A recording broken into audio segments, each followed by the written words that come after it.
建筑入是就是在那个山旁边依山而建，那所以你们的风景特别漂亮，就是特别我就是特别喜欢的就是晚上在两江的那边旁边的那些夜景特别的壮丽，我真的非常喜欢。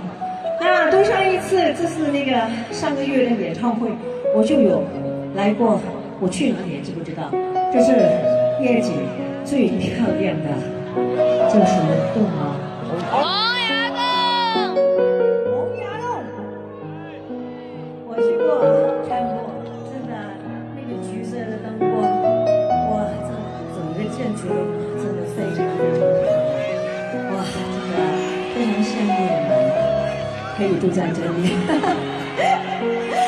OK。接下来。